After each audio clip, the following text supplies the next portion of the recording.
예, 그 824페이지 집합 건물의 소유 및 관리에 관한 법률을 일단은 펴놓으시고 건물과 관련되는 이야기를 잠깐 하겠습니다. 유치권 쪽에서 한 것도 있긴 한데 A라는 사람이 B한테 건물을 지어달라 도급 계약을 체결했다는 거죠. 그러면은 이때 일을 맡긴 사람을 도급인이다라고 하고 일을 맡은 사람을 수급인이다라고 이야기할 것인데 이 수급인이 건물을 완성했을 때 이 건물 소유자가 누군가가 문제가 되는데 기본적으로 건물의 경우에는 신축한 자, 완성자 소유에 속한다라는 것. 근데 약정에 의해서 도급인 소유로 할 수도 있고 도급인 소유도 할 수도 있고 그다음에 도급인 쪽에서 재료를 공급을 한 경우라면 도급인 소유에 속한다라는 것. 근데 A라는 사람이 건물의 기초공사만 한 상태에서 이것을 매수한 자가 건물을 완성했다면 이 경우에는 완성자 비소유에 속한다라는 것. 따라서 이 경우에 A라는 사람이 만약에 이 건물을 보존 등기했다면은 A 앞으로 만약에 보존 등기를 했다면 이 등기는 무효인 등기이고 따라서 여기에 기초해서 매매 등으로 이전 등기를 했다 하더라도 이거는 기록에 위조된 거와 마찬가지이기 때문에 소유권은 여전히 여기에 있고 이 사람은 이거 말소 청구 그리고 이거 말소 청구 그런 식으로 해서 자기 앞으로 소유권 보존 등기를 하든지 이 사람은 법에 의해서 소유권 취득한 자이니까 그냥 이 상태에서 진정 명의 회복 이전 등기를 통해서 등기 회복할 수 있다라는 것. A가 행사하는 이 말소 등기 청구권이나 진정 명의 회복 이전 등기 B가 하는 말소 청구나 진정 명의 회복 이전 등기 청구권은 소유권에 기한 물권적 청구권이기 때문에 소멸시효에 걸리지 않는다라는 것. 그런데 중개사 시험에 나왔던 것은 이게 나왔습니다. A라는 사람이 지붕과 기둥 그리고 주벽 정도는 됐는데 완전히 마감되지는 않았다는 거죠. 그래서 완전히 마감되지는 않았고 요것을 완성한 B가 매수하고 완성을 했다면 이제 완전히 마감 처리했다면은 이 경우에 소유자가 누구냐라는 이 경우에는 우리가 민법 저 앞에서 봤는데 지붕과 기둥 그리고 주벽이 있으면은 건물로 인정이 되고 이 상태의 이 사람이 소유권을 원시 취득한 것이다라는 것. 그래서 이 경우에는 A가 소유권 보존 등기를 하면은 이 등기가 유효하고 법적으로는 이 사람이 소유자이고 따라서 이 사람과 매입한 이 사람은 소유자고 그랬으니까 선악을 불문하고 소유권 취득하게 된다는 거. 그럼 여기에는 이중매매의 법리가 적용됩니다. 가만히 생각하니까 중개시험에서 이게 나왔는가 그 안에 하여튼 둘 중에 한 개가 시험에 나왔습니다. 그런데 이번에는 A라는 사람이 설계도상 여러 층으로 예상되는 공사 진행 중에 어느 층까지는 했다는 거죠. 여러 층으로 예상되는 것 중에서 어느 일부 층까지는 했다는 거죠. 일부 층까지 했다 하더라도 여기 지붕이 있고 기둥, 주벽이 있으니까 일단 건물로 볼 수 있습니다. 이 상태에서 중단을 하고 이걸 B가 매입을 해서 설계도대로 다 완성을 시켰다면은 설계도대로 완성한 이 사람이 전체 소유권 취득한다라는 것. 판례가 이렇게 하는 이유가 중단된 그 시점에 건물로 볼 수 있다 하더라도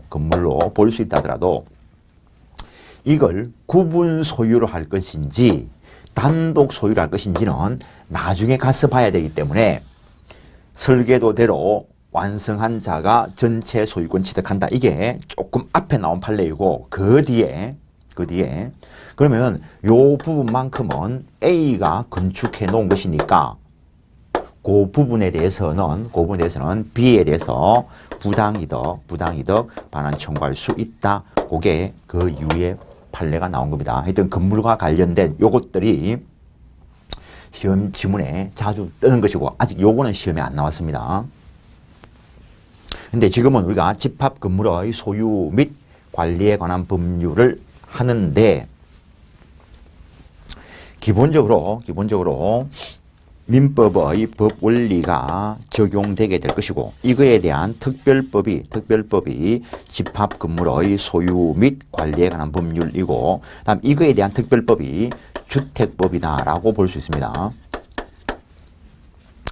그러면 이 주택법의 경우에는 20세대 이상일 때 적용되는 법이니까 결국에 이 집합법이다라고 하는 것은 2세대부터 해서 19세대까지에 대해서 적용되는 법이 될 것이다라는 것.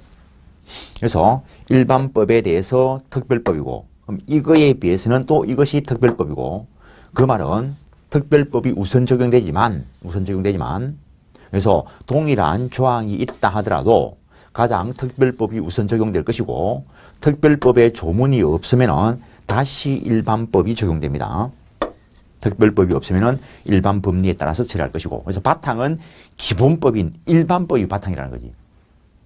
옛날에 보면은 특별법은 없었습니다. 기본법만 있었지. 근데 세상이 발달하다 보니까 그 기본법이 만들어지고 난 뒤에 조금 변형적인 예상하지 못했던 상황이 발생하니까 그 특별한 상황을 대처하기 위해서 마련된 특별법이고 다시 이야기하면 특별법은 없어도 법이 질서가 유지가 돼. 특별법이 있나 없나에 따라서 누가 덕을 보고 누가 피해를 보는가의 문제는 발생할 수 있습니다. 그래서 예를 들어 주택임차보호법 없어도 민법 가지고 기본 질서는 유지가 돼. 그렇다 보니까 경제적 약자인 임차인 보호에 미흡하니까 그 경제적 약자인 임차인을 보호하기 위해서 특별법을 만드는 거라는 거지. 옛날에는 경제적 약자, 강자 그런 것도 생각하지 못하던 시대가 있었다는 거지. 지금은 임차인이 강자인가 임대인이 강자인가 생각해 보시라고. 현실 거래계에서는 오히려 임차인이 경제적 강자일 수도 있습니다. 그런데 법 저변에는 임차인을 경제적 약자로 보고 일단 규정을 하고 있다고. 시대에 따라서 그것도 바뀔 수 있다는 거지. 일단 현실적인 문제보다는 저변에 깔려있는 법리를 가지고 공부를 하실 거고 그 다음 우리가 구분 소유 관계가 성립하는 경우를 민법에서도 봤습니다. 민법에서도 A 소유의 건물을 B가 임차해서 사용하고 있는데 그럼 A는 자기 소유 토지에 대해서 건물을 건축하고 있었고 이게 단독 소유 건물이었는데 한동 건물이었는데 이걸 B가 임차해서 그러면은 토지는 A 소유 토지이고 지금 건물은 A 소유인데 B가 A의 동의를 얻어서 건물을 부속을 시켰다는 거죠. 그러면 동의를 얻어서 부속을 시켰으니까 이 건물 부분은 부속된 이 부분은 B 소유로 된다는 거죠. 그러면 전체에 대해서 이 관계는 구분 소유 관계가 될 거라는 거죠. 구분 소유 관계가 되는데 이 경우에는 B는 임대차 관계가 끝나고 나면은 대지권이 없다는 거예요. 그래서 민법 기본 원리에 따를 때 이럴 경우에 임대차가 종료하면은 동의 얻어서 부속한 이거에 대해서 임차인은 임대인에 대해서 부속물 매수 청구할 수 있다라고 되어 있다고. 집합 건물의 소유 및 관리에 관한 법률에 가보면 대지권 없는 자의 구분 소유에 대해서 철거 청구할 수 있는 자는 시가로 매도할 것을 청구할 수 있다. 좀 이따 집합 건물의 소유 및 관리에 관한 법률 쪽에서 볼 겁니다. 그러면은 동의 없이 건축을 했을 때 이 건축한 부분이 누구 소유로 남을 것인가에 대해서는 민법상 아직 논의가 있습니다. 민법상. 근데 그게 비소유로 남는다라고 한다면은 동의 없이 했다 하더라도 그때는 B는 대지권 없으니까 이때 A는 철거 청구할 수 있다. 그때 집합법 적용대로 한다면 대지권 없는 자에 대해서 철거 청구할 수 있는 자는 시가로 매도할 것을 청구할 수 있다. 그렇게 연결되게 될 거라는 겁니다. 그래서 구분 소유 관계가 이런 형태로서 나타날 수 있는데, 그러면은 집합 건물의 소유 및 관리에 관한 법률이 적용되기 위해서는 구분 소유 관계가 인정되어야 할 것이라는 것. 그러면은 이 구분 소유 관계는 어떻게 성립될 것인가라는 거죠. 어떻게 성립될 것인가? 구분 행위가 있어야 되고, 이 구분 행위도 법률 행위로 보는 것이 판례이고, 따라서 구분 의사다라고 하는 것이 있을 것인데, 이것이 객관적으로 드러난 때, 객관적으로 나타난 때, 그럼 어느 때 객관적으로 나타나는가? 분양계약이나 또는 건축허가서 이런 것들을 통해서 구분 의사가 객관적으로 표출된 그때 구분 소유 관계를 인정한다라고 했다는 것. 이게 근래 판례이고, 옛날에는 구분 의사가 있고 구분 행위가 있고 구분 소유 등기 또는 등록이 있어야 된다라고 하는 판례가 있는데, 이게 옛날 판례고 지금은 구분 소유 관계를 성립 시기를 그 앞으로 당겼습니다. 등기 등록 안 되어도 구분 행위가 객관적으로 드러나면은 구분 소유 관계를 인정할 수 있다라는 것. 아직 그거는 시험에 안 나왔습니다. 옛날 판례는 시험에 나온 적이 있는데,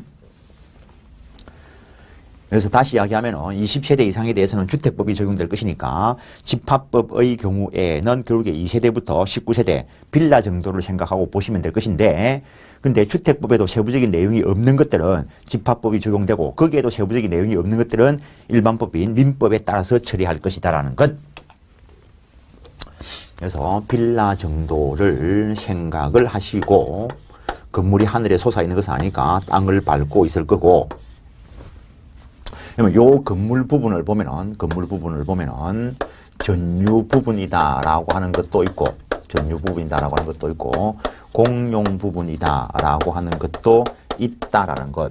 구분 의사가 분양 계약 등을 통해서 객관적으로 드러난 때라고 이야기할 것이고, 요 전유 부분, 빌라, 호실, 아파트 호실 하나하나에 대한 소유권을 구분 소유권이다라고 이야기할 거라는 것.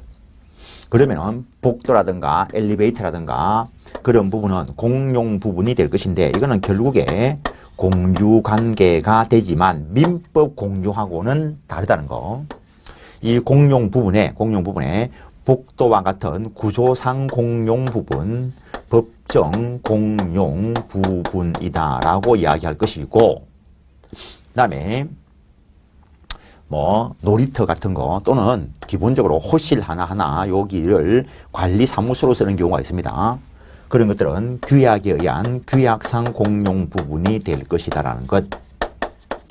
조금 더 세부적으로 들어가면은 이 규약상 공용 부분의 경우에 전체에 대한 관리실, 전체 구분 소유자에 대한 공용 부분일 수도 있고, 여기에 301호, 201호가 있는데, 이 101호는 201호 소유자와 301호 소유자가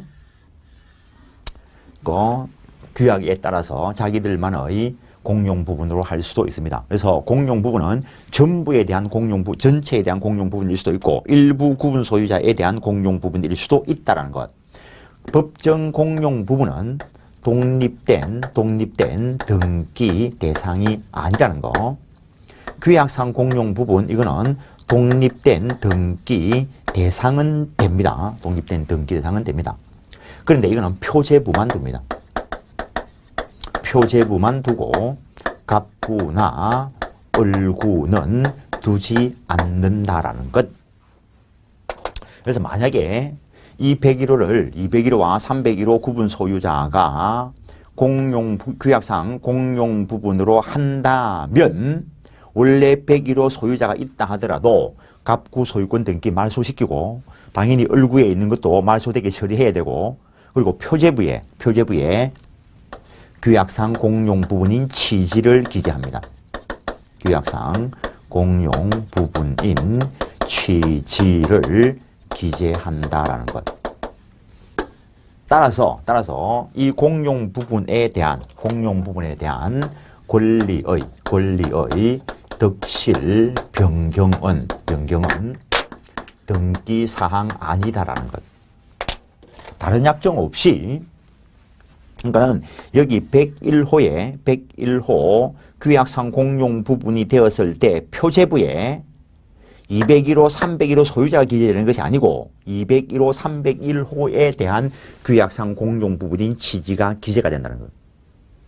그러면은 301호 소유자가 D였는데 이게 매매 등에 의해서 이에게 소유권 이전 등기가 된다면은 이 여기에 대해서 공용 부분을 누리는 사람은 이제는 더 이상 D가 아니고 E가 될 거라는 거. 왜냐하면 저 건물 소유자가 될 거니까. 저 공용 부분에 대한 권리는 전유 부분 처분에 따른다라는 것.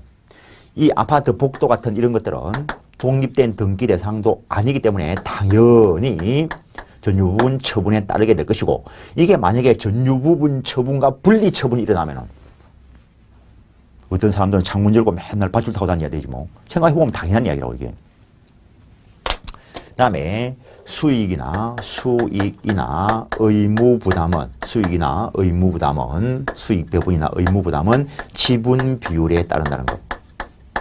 달리 정한 바가 없으면 이 지분 비율은 전유 부분 면적 비율에 따른다는 것.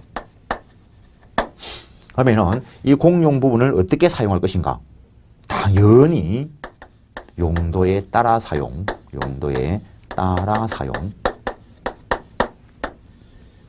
뭐 복도를 통로로 쓰지 뭐 침실로 쓰겠어요? 그러니까는 민법 단순 공유 부분이라면, 민법 단순 공유 부분이라면 지분 비율에 따라 전부를 사용 수익할 수 있다고 되어 있습니다. 그럼 민법상 공유일 때이고, 구분소에서 공용 부분인 공유인 경우에는 복도는 복도로, 뭐 화장실은 화장실로, 관리실은 관리실로 써야 되지. 그걸 지분에 따라 쓰라 이러면은 복도에 한 발 들고 다녀야지 뭐. 발 들고 다녀야 되나? 그러니까는 뭐든가 무조건 외우려 하지 마시고 관념을 잡아놓고 그렇게 돼야 됐다는 게 느껴지셔야 된다는 겁니다. 그 다음에 건물이 들어서 있는 이 땅, 이걸 대지라 할 것이고, 요때 한동 구분 소유 건물이 들어서 있는 부분을 법정대지다라고 이야기할 것이고, 그 이외의 대지를 규약상 대지라 할 것이고, 구분 소유에 있어 대지, 이 토지는 반드시 한 개의 필지라야 한다 해가 틀리게 나온 적도 있습니다. 당연한 거지 뭐. 아파트 호실, 그러니까 아파트 들어서 있는 그 토지가 필지가 한 개가 있어요. 그러니까는 지금 이것도 보이는 것도 수개의 필지일 수 있다 이런 걸 보여주고 있는 것이고, 당연히 요 대지에 대한 구분 소유자가 대지에 대해서 가지는 권리를 대지 사용권이다라고 이야기하고, 이 대지 사용권은 규약에 달리 정해서 전유 부분 처분과 분리 처분 가능 규약을 둘 수는 있지만, 그런 분리 처분 가능 규약이 없다면은 전유 부분 처분에 따르게 된다는 것. 전유 부분 처분에 따르게 된다라는 것. 이 분리 처분이 금지된 이것에 대해서 분리 처분 금지의 취지를 등기까지 했다면 그걸 대지권이라 한다는 것. 등기까지 분리처분 금지의 취지를 등기했다면 그것을 대지권이다라고 이야기하고, 그러면 대지 사용권에는 등기된 것도 있고 등기 안 된 것도 있다는 거예요. 등기되지 않았을 때는 그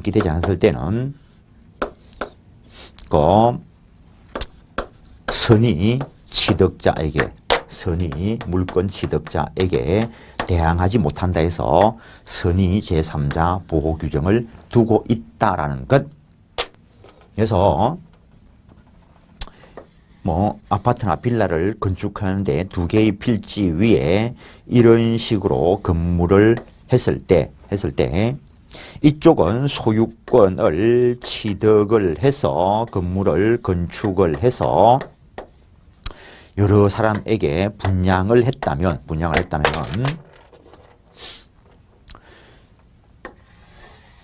보존 등기에서 이전 등기해 줄 수도 있을 것이고, 여기에 대해서도 전부 이 전유 부분 지분에 따른 공유 등기를 해가지고 보존 등기를 하게 할 수도 있을 거란 거죠. 근데 이거는 소유권을 가지고 건물 지었을 때 이야기이고, 이 땅에 대해서는 이 사람 소유인데 이걸 매입을 하였지만 아직 등기는 안 된 상태. 그러면은 소유권 이전 등기 청구권이 있다는 거죠.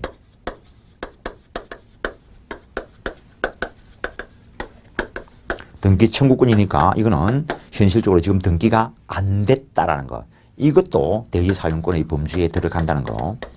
그래서 대지사용권은 반드시 등기되어 있을 필요는 없다라는 이야기. 일단 거기까지 확인해 보시고, 824페이지 입법 목적 이런 것들 읽어보시는 거고, 825페이지 구분 소유, 건물의 구분 소유 1조에 한 동의 건물 중 구조상 구분된 여러 개의 부분이 독립한 건물로서 사용될 수 있는 때에는 그 각 부분은 이 법에 정하는 바에 따라서 각각 소유권의 목적을 할 수 있다라고 해놓고, 그때 그 구분 소유권이라는 것은 공용 부분을 제외한 전유 부분에 대한 소유권을 말한다는 것.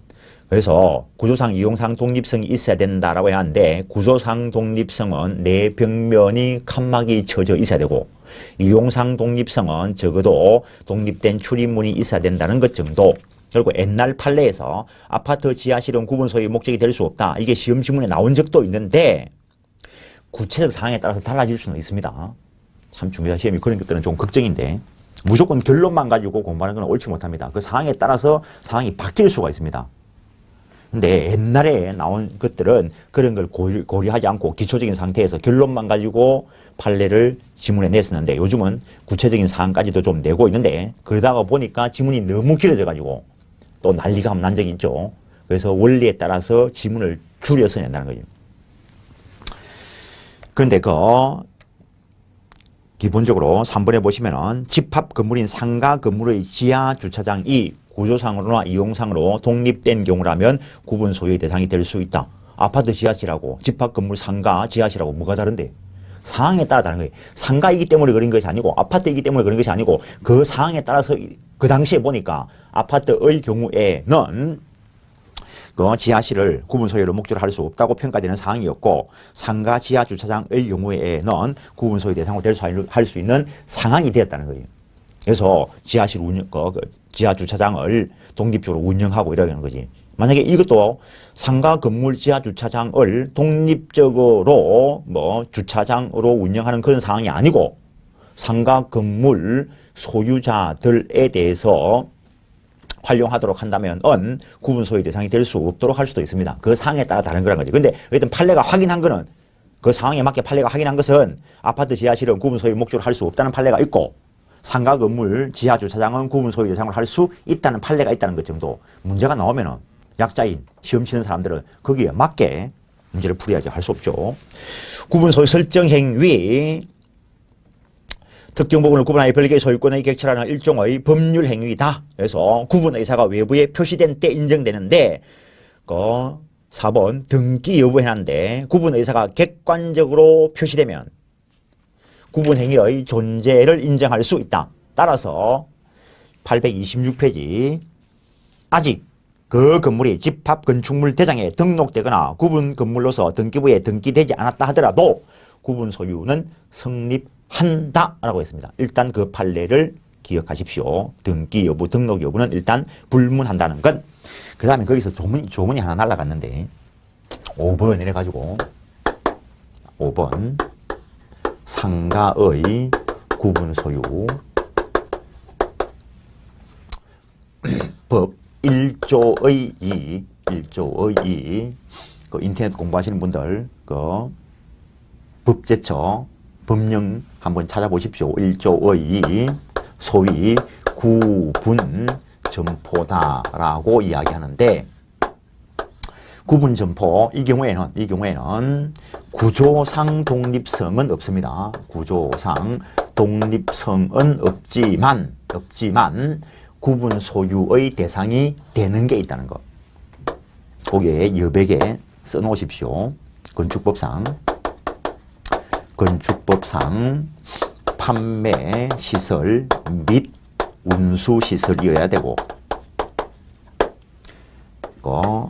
바닥 면적 합계가 1000제곱미터 이상이어야 되고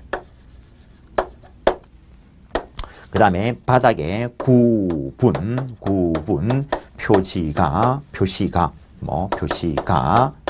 명확하게 있어야 되고 있어야 하고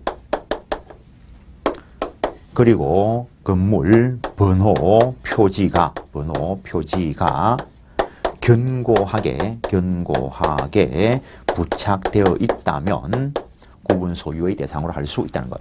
이게 2005년도인가 2004년도인가에 추가된 조문인데 그전에는 그러니까 상가를 가보시면은 요새는 건축 기술이 발달해가지고 기둥도 한 개 없이 1000제곱미터가 넘을 수도 있어요. 근데 칸막이도 하나 없어. 그래 놓고 이거는 뭐 A가 이거는 B가 내 상가다 이러면서 했다는 거지. 이 조문이 추가되기 전에는 그럼 100명이 이걸 쓰고 있으면 100명이 쓰고 있으면 등기를 어떻게 해야 되냐? A 지분 100분의 1, B 지분 100분의 1, C 지분 100분의 1 이런 식으로 공유 등기를 했어야 된다. 그러니까는 2004년도인가에 이 조문이 추가되기 전에는 각각 단독 소유로 등기할 길이 없으니까 공유로 등기할 수밖에 없었고 그러니까는 종래부터 인정이 됐다는 거지. 이런 법리가. 특정 부분을 소유하는데 등기할 길이 없어서 이렇게 했다면은 우리가 저 앞에서 민법에서 공부했던 대내적 단독 소유, 대외적 공유, 구분 소유적 공유, 상호 명의 신탁 관계가 어쩔 수 없이 인정된 경우가 있다는 거지. 근데 지금은 요 조문이 추가되어서 구조상 독립성이 없다 하더라도 전체 한 동 표제부를 만들고 그다음에 각 요 전유 부분에 대한 표제부 만들고 그리고 갑구를 두어서 전유 부분 소유자 기재하고 그다음 이 사람이 돈을 빌리면서 저당권 설정하면 얼구에 누군가에게 돈 빌리고 저당권 설정했다 이런 사실들이 기록이 될 거라는 거. 그래서 아파트 등기부 생각해 보시면 됩니다. 아파트나 빌라 등 집합 건물 등기부를 보면은 하나는 전체 표제부, 그 다음 표제부는 그 호실 표제부, 각각 갑구와 얼굴을 둔다라는 것. 옛날에는 수업할 때 그랬는데 아파트가 호실이 만 개면은 전체적으로 짜여지는 종이는 몇 개일까? 전체 표제부 한 장, 그 다음에 각 호실 표제부 만장, 갑구 만장, 얼구 만장, 3만 한 장이지 뭐. 한 장씩만 있다고 볼 때. 그래서 그 사항을 그 여백에 기재하셔야 됩니다. 826페이지. 뭐 기재 안 해도 요것만 들어나가면 되지 뭐. 시험 나오면 맞추면 되지 뭐. 그거 어제 맞추냐고. 저 정도 하면 맞추는 거지. 머릿속에 무조건 외우려 하지 마시라고요. 눈으로 본 것만 가지고, 인식만 가지고, 연상만 가지고도 맞출 수 있는 문제들이 얼마나 많은데 단순히 보기만 하면 정신만 차리면 풀리는 문제를 외우가 풀라니까 안 풀리는 거라고. 객관식 문제 푸는 방법을 터득을 하시라고. 일단 모든 걸 외워서 푸는 거 아닙니다. 시험지에 다 써놨는데 그걸 왜 외웁니까? 826페이지 전유 부분에 있는 법조문은 그 구분 소유권을 가지는 자란 말하고 전유 부분에 대한 즉 구분 소유의 목적이 되는 것을 말하는데 공용 부분과 구별되는데 집합 건물의 어느 부분이 전유 부분인지 공용 부분인지 여부는 구분 소유가 성립하는 시점, 그 다음에 즉부터 그 다음 줄 시점까지 지우십시오. 옛날 판례가 들어있어요. 구분 소유가 성립하는 시점이 언제라 했습니까? 구분 행위가 객관적으로 드러난 때, 즉 등기나 등록 여부는 불문한다 했습니다. 그래서 그 집합 건물의 어느 부분이 전유 부분인지 공용 부분인지 여부는 구분 소유가 성립하는 시점, 거기까지 놔놓고 즉부터 그 다음 줄 시점까지를 보지 말고 지우십시오. 꼭 보지 말고 지우십시오 하면 더 보고 싶지. 그래도 보지 말고 지우십시오. 그 시점을 기준으로 판단하고 그 이후의 건물 개조나 이용 사항의 변화 등은 전유 부분인지 공용 부분인지에 영향을 미칠 수 없다라는 것. 안 그러면은 옛날에는 참 그런 사람들 많지. 아직까지 요즘은 이제 그렇지는 않겠지. 옛날 복도식 아파트를 보면은 각각 호실이 이래 있으면은 출입구가 요쯤 있어. 그럼 이쪽 복도는 누구 거지? 전부의 공용 부분이라고. 그런데 여기에 있는 사람이 요 칸막이 치가지고 자기 개인이 쓴다는 거지. 다른 사람들은 철거 청구할 수 있다라는 것. 독점적 사용하지 마라 할 수 있다는 것. 그래서 저런 식으로 개조했다고 해서 그 부분이 전유 부분이 되는 게 아니라 따라서 구분 소유에 있어서의 공용 부분은 시효 취득 대상 안 된다까지 기억하십시오. 공용 부분, 전유 부분 이외의 공용으로 사용하는 부분을 말하는데 법정 공용 부분, 구조상 공용 부분이고 살짝 읽어보시고 그 다음에 등기 여부, 공용 부분에 대한 물권의 덕실 변경은 등기사항 아니라는 거 판단 기준 좀 전에 이야기됐었고 규약상 공용 부분, 규약으로 공용 부분으로 할 수 있는 것을 말한다라는 것.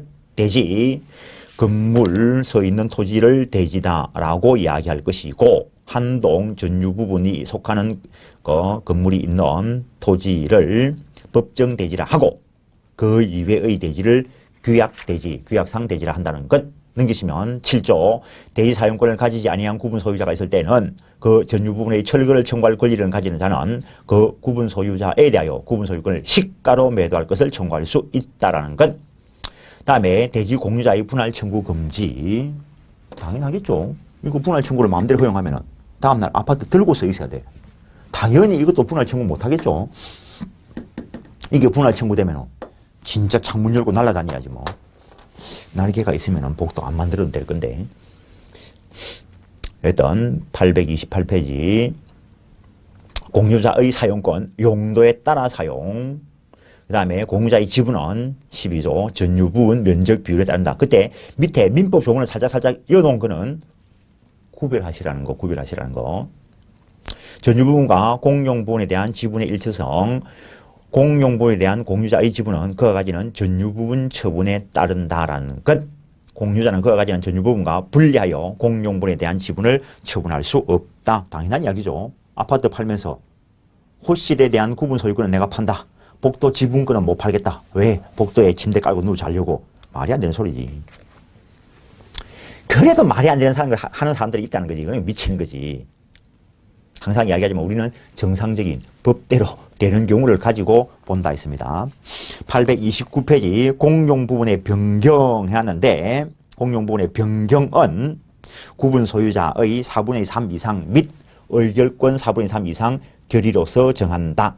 그래서 특별한 사항이 없으면 구분 소유자 몇 분의 몇, 의결권 몇 분의 몇 돼 있는데 두 가지 요건을 다 갖춰야 된다는 겁니다. 예를 들어 가지고 아파트 하나를 쭉 보니까 한 사람은 그냥 극단적인 얘기입니다. 1000평짜리를 가지고 있어요. 1000평짜리를. 한 사람은. 다른 사람들을 보니까 극단적이라 했습니다. 그냥 이런 경우가 있을 수 없지만은 한 평씩 가지고 있어요. 한 평씩. 뭐 한 100명이 한 평씩 가지고 있어요. 100명이 한 평씩 가지고 있어 봐야 100평이지 뭐. 그럼 머리 싸움 하면은 항상 이쪽이 이길 거고 면적 싸움 하면은 항상 이쪽이 이길 거고. 그래서 머리수, 면적 비율 둘 다 요건이 구비되어야 한다라는 것. 둘 다 4분의 3 이상 요건이 구비가 돼야 공용 부분 변경할 수 있다. 그래서 물리적 개조로 변경된 거 가지고 공용 부분이 전유 부분으로 전유 부분이 공용 부분으로 갈 수는 없고 공용 부분 규약에 달리 정하는 바가 없으면은 구분 소유자 및 의결권 4분의 3 이상 결의에 의해서 변경시킬 수 있다라는 것.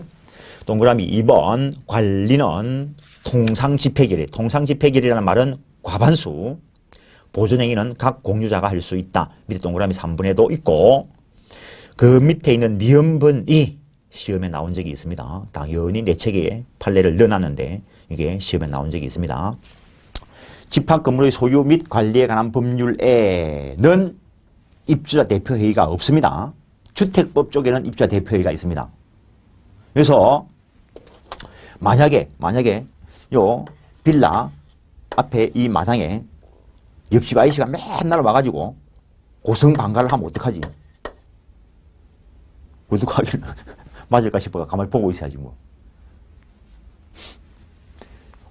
그거는 현실적인 문제고 법적으로 누구라도 각자 단독으로 방해 배제 청구할 수 있다. 목다른 소리 하지 말라는 거지. 그래서 구분 소유자가 각자 방해 배제를 청구할 수 있는 것이지 입주자 대표회의가 청구할 수 있는 것은 아니다라는 것. 830페이지 17조 각 공유자는 규약에 달리 정하는 바가 없으면 지분 비율에 따라 공용 부분의 관리 비용과 그 밖의 의무를 부담한다. 지분 비율, 이익도 지분 비율에 따라서. 그 다음에 공유자가 공용 부분에 대하여 다른 공유자에 대하여 가지는 채권은 그 특별 승계인에 대해서 행사할 수 있다. 공용 부분에 대한 체납 관리비 특별 승계인에게 승계된다는 거. 근데 연체료는 승계되지 않는다. 그것도 시험 나왔습니다. 당연히 시험 나오기 전에 내책이 들어있었고. 중첩적 채무 인수. 요거는 중개사 시험 범위 안 들어가는 쪽에 채무 인수와 관련되는 것이 있는데 소유자가 여러 명 바뀔 수 있다는 거지. A가 체납했는데 B가 매입하고 등기하고 C가 매입하고 등기하고 이런 식으로 여러 명이 일어날 수 있다는 거지. 그러면 이 전체다가 중첩적 채무 인수인이고 그러면은 저거 부진정 연대 채무 관계라고 본다는 거. 연대 채무 관계로 본다는 거. 그래서 연대 채무 관계로 본다는 그 판례들은 시험 범위하고 관계 없는 쪽에 있다는 거. 그래서 간단하게 중첩적으로 책임을 질 수 있다는 것. 관리단의 불법적 단수 때문에 사용하지 못하게 되었다면 그 기간 동안의 관리비 부담 않는다는 것. 당연한 이야기이고 그 다음에 6조는 자주 뜨는 지문 중에 하나인데 전유분에 속한 한동 건물의 설치 또는 보존의 흠으로 인하여 다른 자에게 손해를 입힌 경우에는 그 흠은 공용 부분에 존재하는 것으로 추정한다는 것. 다음 대지사용권 2조의 6호 구분 소유자가 전유 부분을 소유하기 위하여 건물 대지에 대해서 가지는 권리를 대지사용권이라 하고 분리처분 가능 규약이 없는 한 분리처분이 금지된다라는 것. 동그라미 2번 그 중에서 등기된 것을 대지권이라 한다는 것. 등기되지 않으면 선의 물권 취득자에게 대항하지 못한다는 것. 20조 3항에 그 내용이 있습니다. 그 다음에 동그라미 2번은 주물종물 이야기 연상하시면서 보시면 되고 그 자체도 시험에 나온 적이 있습니다. 832페이지 용도에 따라 사용. 민법 267조 적용 배제해놨는데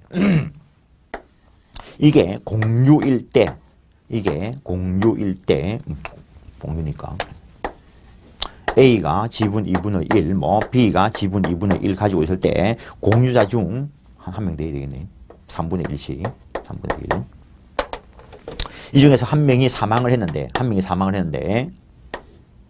상속인이 없으면은 지분 비율로 다른 공유자에게 귀속한다. 이게 민법 267조 규정이라는 거죠. 그런데 이 구분 소유자가 사망을 했는데 그럼 이 구분 소유권은 상속인이 없으면은 또는 특별 연고자 이런 사람들이 없으면은 국가에 귀속될 거라고. 그러면 당연히 이 지분들은 여기에 붙어서 국유가 돼야 된다는 거. 당연한 이야기인데 어쨌든 이 공용 부분에 대한 것은 공유다는 거지. 그래서 이 공유에 대해서는 저 공용 부분인 이 공유에 대해서는 민법 267조처럼 그 상속인이 없을 때 다른 공유자에게 지분비율로 귀속한다라고 해버리면은 이 지분과 소유권이 분리처분 현상이 일어나기 때문에 그거 안 된다는 걸 확인한 것이다라는 것. 그다음 832페이지 그 의무 위반자에 대한 조치 이야기가 나오는데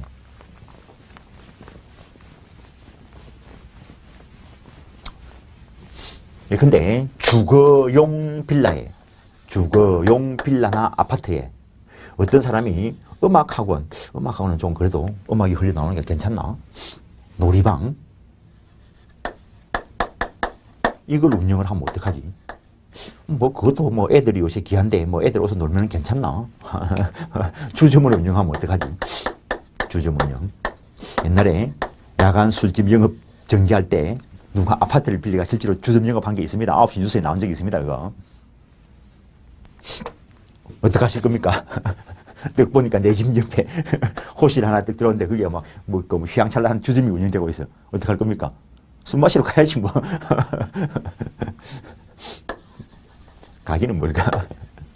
그거 하지 마라. 하지 마라. 행위 정지 청구할 수 있다는 거. 그래도 계속하면은 사용 금지 청구할 수 있다는 거. 그래도 계속하면은 경매 처분까지 가능합니다. 그런데 경매 처분하려고 보니까 주점 운영하는 사람이 소유자가 아니고 임차인이라면 그 계약 해제하고 인도 청구를 할 수 있다는 것. 이때 금지 청구, 경매 해제 및 인도 청구 이거는 4분의 3 이상 결의가 있어야 된다라는 것. 구분 소유자 및 의결권 4분의 3 이상 결의가 있어야 되고 행위 정지 청구는 이건 통상결의라면 과반수 결의로 족하다라는 것.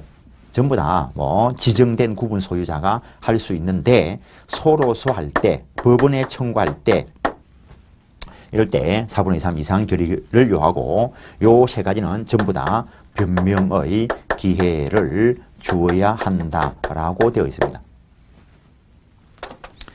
그래서 보시면 조문 확인하시면은 공동이익에 어긋나는 행위 정지 청구 관리단 또는 관리단 집회 결의로 지정된 구분 소유자가 할 수 있고 동그라미 2번 소송의 제기는 관리단 집회 결의, 과반수 결의가 있어야 된다는 것. 그런데도 불구하고 계속 운영하면은 오른쪽에 동그라미 2번 사용 금지를 청구할 수 있는데 44조 관리인 또는 관리단 집회 결의로 지정된 구분 소유자는 관리단 집회 결의에 근거하여 서로서 사용 금지 청구할 수 있다. 이때 4분의 3 이상 결의가 있어야 되고 그다음에 변명할 기회를 주어야 한다는 것. 그래도 계속 운영하면은 그 구분 소유권 경매 처분할 수 있는데 법원에 청구하는 것이고 역시 4분의 3 이상 결의가 있어야 되고 변명할 기회를 주어야 된다는 것. 근데 이거는 사항도 한번 봐놓으시죠. 청구에 따라 경매를 명한 재판이 확정되었을 때 그 청구를 한 자는 경매를 신청할 수 있다. 다만 재판 확정일로부터 6개월이 지나면 못한다. 6개월 내에 해라는 거. 46조 그때 그 의무 위반자가 소유자가 아니고 전세권자나 임차인이라면 그때 관리인 또는 관리단 집회 결의로 지정된 구분 소유자는 그 계약의 해제 및 인도를 청구할 수 있다. 이 경우에 4분의 3 이상 결의가 있어야 되고 변명의 기회를 주어야 한다라는 것. 다음에 834페이지 관리단 이야기 나오는데 그래서 실제 뭐 빌라 이런데 뭐 관리단 이런 거 보신 적은 없죠? 큰 빌라 가면은 있는데 관리단 이거는 구분 소유자 전원에 의해 이거는 당연 설립이라는 거. 당연 설립. 별도의 조직행위 필요 없다. 그것도 시험에 나온 적이 있습니다. 당연 설립이고 이거의 법적 성질은 권리, 능력 없는 사단이라는 거. 그러면은 그 소유 형태는 총유라는 거. 그러니까는 그 빌라 사람들이 모여가지고 매달 관리비 쪼로 얼마씩 모았다면은 그게 총유가 될 거라고. 그러면 수리하면서 수리비를 지급해야 될 채무를 부담할 수 있다는 거지. 권리 능력 없는 사단이. 그때 거둬놓은 회비 그런 것들 가지고 변제하는 것이 원칙인데 완제되지 않는다면 구분 소유자가 2차적으로 지분 비율에 따라서 책임을 진다. 이런 식으로 연결되게 될 것이라는 것. 그래서 기억번 구분 소유의 전원에 의해서 당연 설립된다는 거. 별도의 조직행위 필요 없다라는 거. 니은번 상가 번영회와 같이 구분 소유자와 구분 소유자 아닌 자로 구성된 단체라 하더라도 구분 소유자만으로 구성된 관리단 성격 함께 가질 수 있다는 것. 그다음에 리얼번도 보시면 수분양자로서 분양대금을 완납하였음에도 분양자 측의 사정으로 소유권 인정기를 격려받지 못한 그 수분양자도 관리단의 구성원이 되어 의결권 행사할 수 있다. 관리단의 의무, 성관주의 의무가 있고 그다음에 27조 관리단이 그 재산으로 채무를 전부 변제할 수 없는 경우에는 구분 소유자는 지분 비율에 따라 관리단 채무를 변제할 책임이 있다. 규약으로 달리 정할 수는 있고 그다음에 관리인 그냥 보시죠. 구분 소유자가 10인 이상일 때 관리단을 대표하고 관리단 사무를 집행할 관리인을 선임해야 한다. 10인 이상과 관리된 고개 시험에 나온 적이 있고 그다음에 2항 관리는 구분 소유자일 필요는 없고 당연하죠. 그 임기는 2년 범위 내에서 규약으로 정한다라는 것. 5항 관리인에게 부정한 행위나 그 밖에 그 직무를 수행하기 적합하지 않은 사항이 있을 때는 그 각 구분 소유자는 관리인의 해임을 법원에 청구할 수 있다는 것. 25조도 시험에 나온 적이 있습니다. 다음 중 관리인의 권한 또는 뭐 의무가 아닌 것은 이런 식으로 시험을 낸 걸 보고 무슨 이따위 식으로 문제를 냈나 했는데 내가 문제를 보면서 웃고 말았어요. 또 시험에 나왔다니까 또 별표 치고 외우고 이런 거 하지 마시고 안 외워도 맞출 수 있는 걸 왜 외워서 맞추려고 하는데 외워서 맞추려고 하다 보니까 시험장에 들어갔는데 일부가 기억이 안 나. 그럼 틀리는 거지 뭐. 객관식 문제 푸는 방법을 제대로 하시라고요. 객관식 문제를 전부 외워서 풀려 하는데 사람이 전부 다 외워지지 않아. 외웠다가 잊어버려 일부를. 그러면은 자기가 안 외운 부분은 자기가 모르는 게 아니고 그냥 모르게 틀리게 답을 짓게 돼 있어요. 이거는. 보시면은 공용 부분의 보존, 관리 및 변경을 위한 행위, 관리단위 사무집행을 위하여 분당 금액의 비용과 각 구분 소유자에게 청구 수령하는 행위, 그 금원을 관리하는 행위, 관리단위 사업 시행과 관리하여 관리단을 대표하여 하는 재판상 또는 재판 외의 행위, 그 밖에 규약에 정한 행위. 당연한 이야기잖아요. 보존 행위 어떤 것이 있는데, 관리 행위 어떤 것이 있는데, 변경 행위 어떤 것이 있는데 이걸 임의로 마음대로 지문을 만들 수가 없어요. 근데 답으로 나온 게 뭐냐고. 전유 부분 관리가 답으로 나왔어. 관리인의 권리나 의무가 아닌 거. 전유 부분 관리를 누가 합니까? 호실 하나하나 전유 부분 관리 이거 누가 합니까? 구분 소유자가 하겠지. 관리인이 거기 문 열고 들어가 자기가 왜 관리를 해 그걸. 그러니까는 생각만 정상적으로 가지면 정확하게 구별될 수 있는 거라야 그런 문제를 낼 수 있어. 애매한 거는 문제를 내면 잘못되게 되는 거지. 그런 거는 외워서 맞추는 게 아니고 기준만 가지고 있으면 맞춘다는 거. 그런 문제가 또 나온 게 있습니다. 뒤에 가서 또 이야기할 것이고. 836페이지. 관리는 매년 1회 이상 구분 소유자에게 그 사무에 관한 보고를 하여야 한다. 매년 1회 이상으로 됐다는 거. 관리단은 그 규약으로 정하는 바에 따라 관리위원회를 둘 수 있다. 그 정도. 그 다음에 28조 규약 살짝 보시고. 29조 규약의 설정 변경 폐지는 4분의 3 이상 결의가 있어야 된다라는 건 당연히 그 규약 결의는 특별선거인에 대하여도 효력이 있다. 당연한 이야기죠. 지금 이 사람들끼리 모여가지고 규약을 만들었어. 그 이후에 소유자가 바뀌었어. 새로 들어온 소유자가 내가 모르는 규약 말도 꺼내지 말 안 되는 거지. 앞에 이 규약은 특별하게 이 사람의 권리의 본질적인 부분을 제한하는 것이 아니라면 특별선거인에게 당연히 효력을 미쳐야 된다라는 것.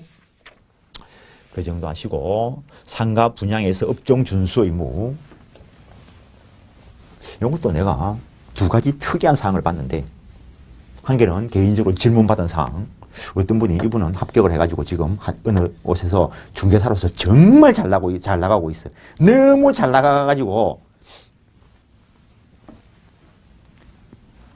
너무 잘 나가면 실수할 수가 있습니다. 잘 못 나가고 잘 모를 때는 물어보고 이야기를 하는데 너무 잘 나가면은 일사천리를 하다 보니까 당연한 거라고 생각을 했는데 헛발질할 수가 있다는 거지. 근데 이분은 중개사 공부를 하시기 전에 또 그분이 또 들으시고 또 소문들까지 또 듣고 또 기분 나빠하지 마시고 세상 사람들은 그분이 누군지를 몰라. 하여튼 지금은 중개사로 정말 잘 나가고 계신데 이분이 그 상가에 호실 하나를 샀다는 거지. 분양받았기. 산 거지. 분양보다 매입한 거지. 매입한 이유가 미술학원 운영하시려고 매입을 했다는 거지. 미술학원 운영하시려고. 근데 가보니까 매입하기 전에 가보니까 옆에 미술학원을 하고 있더라는 거지. 그래서 이 파는 이 사람한테 내가 미술학원 하려고 사는데 미술학원 해도 되냐? 이러니까 해도 된대. 정말 옆에 미술학원이 있는데 해도 됩니까? 라고 물으니까 해도 된대. 그래서 사서 매입을 해서 소유권 취득을 했다는 거지. 그래가지고 미술학원 하려고 가가지고 이래 하면서 이제 공사하려고 이러니까 옆에서 와가지고 뭐 하실 건데요 하길래 미술학원 할 거다 이러니까 이쪽에서 그런 거 못 하는데요 하더라는 거지.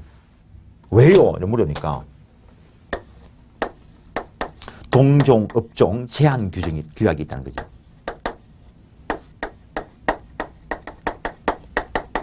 그러니까 이런 것까지 다 확인하고 거래해야 됩니다. 중개사라면 이런 것까지 다 확인해가지고 설명해야 됩니다. 이거.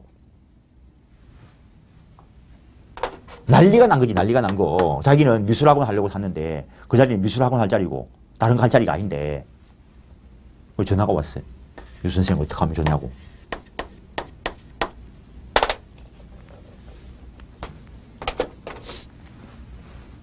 얘는 답을 뻔히 알고 있습니다. 결론은 미술학원 못합니다. 근데 못하는 건 나중 문제고 이 사람한테 한마디도 안 했어요. 내가 이 사람 편을 들고 싶으니까. 적을 속이려면 내 편도 속여야 돼. 그냥 간판 다십시오. 못 잘 건데 뭐. 다른 거 할 거 있습니까? 다른 거 할 거 없대. 그 자리에 미술학원밖에 할 게 없대. 그럼 하셔야지 뭐. 간판 다십시오. 간판 달아라 했어 그냥. 그러니까 다음날 가서 간판 달 거다 이러니까 저기서 달기만 달아봐라. 단전단수할 거다 이렇게 이야기하더라고요. 할 수 있습니다. 또 전화가 왔어. 유 선생 단전단수할 거라는데 가서 할 테면 해봐라. 내가 현행법으로 고발해볼 거다. 이래 이야기해라 했어요. 그러니까 이 사람은 아무것도 모르니까 내가 시킨 대로 하는 거지. 그래 이야기하니까 쪼라가 아무 말도 못했다는 거지. 그 미술학원 차려가지고 운영 잘했어요. 내가 알기로는 이거 해가지고도 돈을 벌였는데 그분은 중개사 합격해가지고 돈을 더 많이 벌였어요. 원래는 안 됩니다. 내가 둘 다를 속이 먹은 거지. 잘한 짓인가 못한 짓인가는 모르겠는데 또 이런 일도 있었다는 거지. 이런 일도. 강남에 뭐 사거리에 또 당연히 그 구분 소유 건물이 있고 그럼 옛날에는 강남 사거리 이거 딱 보면 전부 무슨 상가가 들어서 있습니까? 공인중개 사무실 들어서 있는 거지.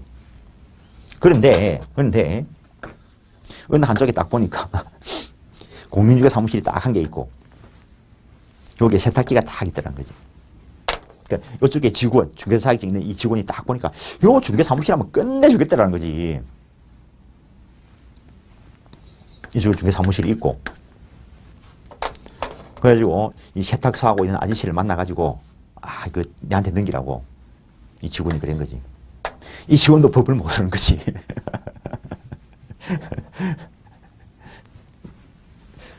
동종, 업종, 제한, 규약 이런 거 생각도 안 해본 거지.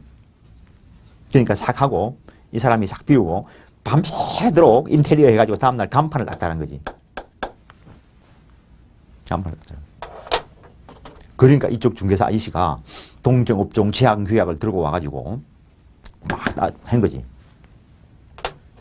그런데 이 사람도 법을 모르니까 네 맘대로 해봐라 이러니까 이 중개사 아저씨가 여기 관리인한테 가가지고 단전시켜라. 그러니까 단전 단수를 시켜버린 거지. 단전 단수를 시키니까 이 사람이 법을 모른다는 거지. 그러니까 경찰에 고발을 했어. 고소를 했어. 그 경찰도 법을 몰라. 좋은 나라에 살고 있어. 경찰도 법을 몰라. 그 와가지고 이 단전 단수한 사람을 현행법으로 잡아가 버렸다는 거지. 이런 사건이 일어나면은 변호사 문턱이 낮으면 변호사한테 가가지고 어떻게 하면 좋겠습니까? 이거 물어봐도 될 건데 물론 변호사가 이 사항을 모를 수도 있어서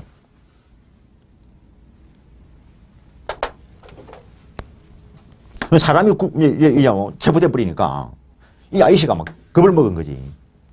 근데 내가 그거 하도록 해줄 테니까 이 사람 빨리 풀려나게 하라고.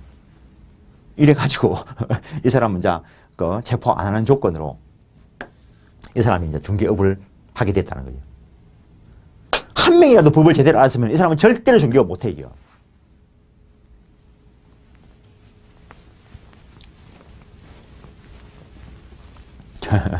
몰라서 덕을 보는 수가 있고, 알아서 덕을 보는 경우가 있는데, 또 어떤 분은 내가 해결한 질문 중에서, 해결한 사건 중에서 아마 이게 가장 액수가 큰 사건일 것 같은데, A라는 사람이 어느 지역인 거 말하면 그분이 누군 줄 알 거니까 어느 지역인 거는 말 안 하겠습니다. 내하고 아주 가까운 지역인데 전화 통화했는데 이분이 그 개발되는 지역에 땅을 이제 뺐어. 그래서 이분은 돈을 몇백억이 아니고 몇천억을 벌였을걸. 땅을 이제 하고 투자자를 물색을 해가지고 건물을 크게 올리는데 그러니까 이 사람은 땅 소유하고 있고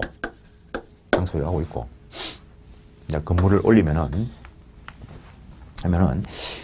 이 사람이 건물 공사비하고 이런 것들 다 뭐 부담하고 토지 대금 부담하고 이래 하기로 하고 공사를 이 사람이 시작을 한 거지. 그래서 이 사람이 공사를 다 지었다는 거지. 그래서 이 사람이 돈을 주기 위해서니까 소유권 보존 등기도 이 사람 앞으로 해줬다는 거지. 근데 돈을 안 줘.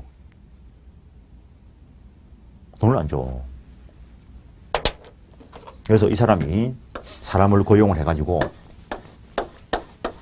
이 사무실에 사람을 이제 근무시키는 거지. 이 사람이 키를 관리하고 있고 이 사람이 와가지고 등기부에 딱 자기가 이름 돼 있는 거지. 와가지고 키 내놔라 이러니까 나는 이 사람한테 고용된 건데 내가 왜 당신한테 키 주냐. 이 사람은 이 상황들을 알고 있는 거지. 이 사람이 경찰서에 가가지고 자기 소유물에 불법 증거하고 있다고 고소를 했어요. 이 경찰이 법을 몰라. 그래서 와가지고 이 사람을 체포해 가버린 거지. 정말 일선에 있는 경찰에 계신 분들, 법을 잘 아시는 분도 정말 많을 건데 모르는 사람도 많다는 거지. 체포해 가버렸어. 그러니까 이제 이분이 난리가 난 거지 뭐. 내한테 질문 오기 전에 변호사한테 가고 오만 대 다 돌아다녔어. 해결이 안 되니까 내한테 왔어. 내가 뭐라고 이야기해 주겠어 이걸. 해결해 줬으니까 이야기를 하는 거지. 만나보지도 안 했어. 그냥 전화 잡고 딱 했어. 내가 시킨 대로만 해라고. 그래 내가 변호사 자격증이 없으니까 내한테 이야기들 다 하지 말고 딱 한 개만 이야기하라고. 그 경찰서 가가지고 경찰 만나가지고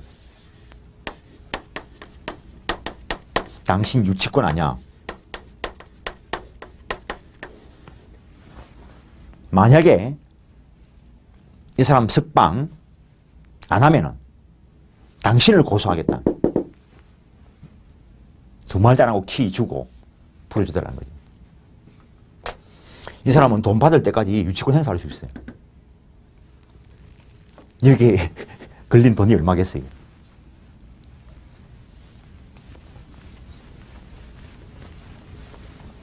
그 다음날 전화가 왔어. 고맙다고. 변호사도 해결 못하는 걸 갖다가 한마디로 해결하는 거지. 가장 기본적인 걸 말하면은 아무리 큰 사건도 해결할 수 있습니다. 물론 사고 치놓고 수습해달라는 거는 안 해줍니다. 사고가 나기 전에 어떻게 하면 방지할까? 내가 피해를 봤을 때 법적으로 어떻게 수습할 수 있을까? 그런 거는 도와줄 수 있어도 자기가 사고 치기 위해서, 사고 친 걸 벗어나기 위해서 그런 건 나한테 묻지 마시라고. 옛날에 내가 옛날 이야기 안 해야지. 아유. 내가 존경하는 그 교수님, 내가 이제 공부를 하다가 열받아가 군대 나가려고 이제 휴학기를 냈어요. 근데 그때 공부를 계속 해야 되니까 군대를 가면 안 될 것 같아. 그래서 교수님을 찾아가지고 이 휴학기 이거 좀 수습해달라고 이러니까 그 교수님 뭐라고 하신지 알아요? 내가 지금도 존경하고 지금도 자주 전화를 드리고 하는데 그분이 하시는 말씀이 야, 너 법대 다니는 거 맞아? 그 한마디에 한마디도 안 하고 나왔어요. 그 사람이 수습해줄 능력이 없는 게 아니고 수습해줄 능력은 있는데 너 법대 다니는 거 맞아? 이 한마디에 한마디도 안 하고 나왔어요. 죄송합니다. 그 바로 총장 찾아갔지. 다시 복학했어요. 그럴 수는 있긴 하지. 집회. 정기관리단 집회는 관리는 매년 회계연도 종료 3개월 이내에 정기관리단 집회를 소집하여야 한다는 것. 그 다음에 넘기시면 임시관리단 집회, 관리인이 필요하다고 인정하는 때 구분 소유자 5분의 1 이상이 목적사항을 구체적으로 밝혀 관리단 집회 소집을 관리인에게 청구할 수 있다. 그러면 관리인은 소집을 해야 된다는 것. 집회 소집 통지, 회의의 목적사항을 명시하여 일주일 전에 통지하여야 한다는 것. 그러나 전원의 동의가 있으면 소집 절차 생략할 수 있다는 것. 그 정도 하시고 결의사항 통지한 사안에 대해서만 결의한다는 것. 37조 전유 부분을 여럿이 공유하는 경우에는 공유자는 관련 집회 의결을 행사할 1인을 정한다라는 것. 일단 통지한 사안에 대해서만 결의하기 때문에 오른쪽에 38조 서면 결의해도 되고, 그 다음에 최근에 이제 법이 개정되면서 전자적 방법으로 할 수 있게 했고, 대리인을 통해서 할 수도 있다는 거. 어차피 이미 통지된 사항만 가지고 결의할 것이기 때문에. 그 다음에 뭐 대리인, 대리권 증명서면 제출해야 된다. 그런 것들이 있고, 그 다음에 서면 또는 전자적 방법에 의한 결의, 본법이나 규약에 의해서 관련 집회 결의 사항으로 정한 것에 대해서 5분의 4 이상 서면 결의가 있으면 서면 결의, 전자적 방법에 의한 것도 가능하고, 그때는 관련 집회 결의가 있는 것으로 본다라는 것. 그러나 휴양 콘도미니엄과 관련된 경우에는 과반수 결의로 족하다는 것. 전자적 방법 또는 병용 다 가능하고, 840조 42조의 2, 그 결의가 법령 등을 위반한 경우에는 안날로부터 6개월, 결의 한 날로부터 1년 내에 결의 취소의소를 제기할 수 있다는 것. 밑에 의결 정족수 정리해놨는데 일단 그 정도는 구체적으로 기억을 하십시오. 기억을 하십시오.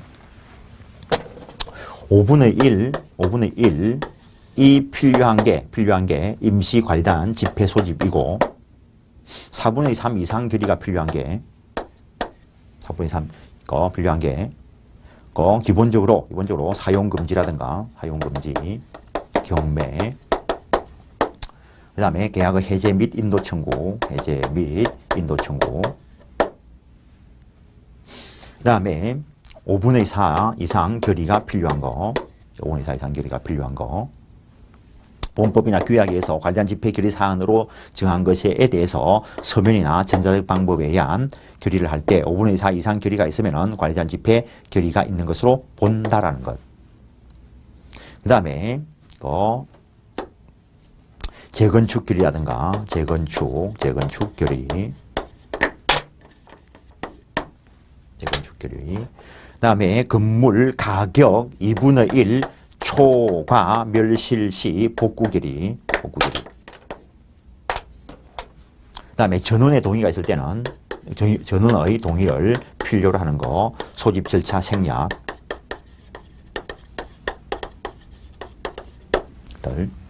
그 다음에 앞에서 봤던 거, 공용 부분 변경. 그 다음에 규약의 설정, 변경, 폐지. 하여튼 집합 건물 소유 및 관리에 관한 법률에서 거의 한 문제 나올 건데, 한 문제 나오면은 대부분은 이 의결 정족수 가지고 해결할 수 있도록 문제를 낸다는 거. 그래서 그 정도는 정확하게 기억을 하시고, 841페이지에 담보 책임과 관련돼서 이것도 시험에 나온 적이 있는데, 옛날에는 분양자만 담보 책임을 부담하도록 했는데, 지금은 일정한 경우에 시공자에게도 담보 책임을 물을 수 있는데, 이 담보 책임은 민법 도급 쪽에 있는 수급인의 담보 책임 규정을 준용하고 달리 정했을 때 수분양자에게 불리한 것은 효력이 없다. 그게 시험에 나온 적이 있습니다. 하담보 책임의 부담자 시행령 4조 3항을 보시면은 분양자가 회생 개시 결정을 받거나 회생 개시 결정 신청, 파산 신청, 해산, 무자력일 때 시공자가 담보 책임을 부담한다라는 것. 그다음에 842페이지 하자담보 추급권자, 하자담보를 물을 수 있는 자는 현재 집합 건물 구분 소유자. 그다음에 동그라미 2번 공동체의 현재 입주자 대표회의 관리 주체. 이 사람들은 사업주체에 대한 하자 보수 청구권 및 하자 보수 보증금에 대한 권리를 가진다라는 것. 그거는 일단 기억을 하시고, 근데 3번 손해배상 청구권은 수분양자 내지 현재 구분 소유자에게 귀속한다. 그걸 기억하시라는 거. 거기에는 입주자 대표회의 이런 사람들은 없다라는 것. 이게 소멸시효하고 결합되면 상당히 복잡해지는데, 어제 실명법 이야기할 때도 했지만 소멸시효 깊은 부분은 우리 시험하고 관계없기 때문에 이 정도까지만. 그 다음에 손해배상 청구권과 관련된 10년 소멸시효에 걸린다라는 것. 그 다음에 4번은 또 다른 문제인데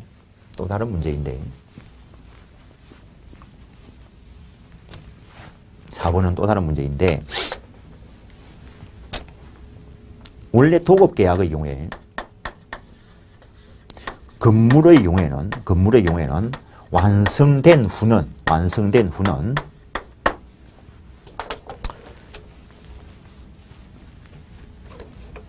해제할 수 없다라고 돼 있어요. 민법 조문에 있는 거라는 거죠. 근데 분양의 경우에 이거는 도급의 성질도 가지고 있지만 매매의 성질도 가지고 있다는 거예요. 매매의 성질도 가지고 있기 때문에 목적을 달성할 수 없는 경우라면은 해제를 인정한다라는 게 판례. 상당히 중요한 문제인데 중개사 시험에서 여기까지 낸다. 참. 하여튼 살짝 봐놓으시고 843페이지 담보책임 존속기간 이런 숫자 나오면은 하여튼 한번 확인을 해 놓으시는데 건물의 주요 구조부 집안 공사의 하자는 10년, 그다음에 시행령 쪽에 있는 거 기일 전에 것은 5년, 그다음에 구조상 안전상의 하자 5년, 기능 미가는 3년, 마감은 2년. 기억하는 방법은 있는데 나는 기억하는 방법이 있는데 안 가르쳐 줍니다. 잘 생각해 보시라고는. 그 정도 하시고 디귿번 843페이지 분양 제한된 임대 아파트의 경우 그 하자담보 책임 기간은 최초 임차인들에게 인도된 때로부터 10년. 그 정도. 다음 구조의 2 844페이지 구조의 2 건물이 멸실되거나 훼손된 경우에는 그 멸실되거나 훼손된 날로부터 1년 이내에 권리를 행사해야 된다라는 것. 다음 844페이지 밑에 47조 재건축 결의 5분의 4 이상 결의가 필요하고 845페이지 다음 중 재건축 결의 사항이 아닌 것은 이것도 시험 나온 적이 있어. 또 그렇다고 해서 또 외우라는 건 아닙니다. 그때 답으로 나온 게 뭐냐 하면은 재건축 홍보비. 재건축하면은 홍보해야 됩니까? 안 해도 돼. 그러니까는 기본적인 딱 기준을 가지고 답을 고르는 것이지 외워서 고르는 거 아니라는 거. 846페이지 48조 재건축 결의가 있으면 집회를 소집한 자는 지체 없이 그 결의에 찬성하지 아니한 구분 소유자에게 그 결의 내용에 따른 재건축에 참가할 것인지 여부를 해답할 것을 서면으로 물어봐야 되고 물어봤을 때 그 2개월 내에 해답이 없으면 재건축에 참가하지 아니하겠다는 뜻을 해답한 것으로 본다는 것. 그다음에 매도 청구권 한번 읽어보시고 그다음 공용 부분의 복구와 관련돼서 847페이지 50조 건물이 일부 멸실된 경우로서 1항 본문의 경우를 제외한 경우 그게 복구 비용 2분의 1 초과한 경우 건물 가격 2분의 1 초과한 경우에 복구 결의는 5분의 4 이상 결의가 필요하다는 것. 그다음에 848페이지 집합건물 분쟁조정위원회를 특광시도에 둔다. 그 정도. 아니 심의조정사항은 민법 문제 아니고 그래서 여기까지 해서 민법을 다 마치는 걸로 하겠습니다. 일단 다 마치는데 강의를 한 번 듣고 만다 생각하지 마십시오. 내가 어제도 앞에 시간에도 말씀드린 것 같은데 적어도 똑같은 강의를 5번은 들어야 감이 살짝 잡힐 거라고요. 그래서 듣고 그 5번 중에 한 번 정도는 5일 만에 다 들으시라는 거지. 민법은 짧은 기간에 전체를 다 봐야 이 윤곽이 잡힙니다. 하여튼 꼭 합격하시기를 바라고 합격하시기를 바라는데 합격할 공부를 해라는 거지. 합격할 공부를. 합격하실 겁니다. 예, 수고하십시오.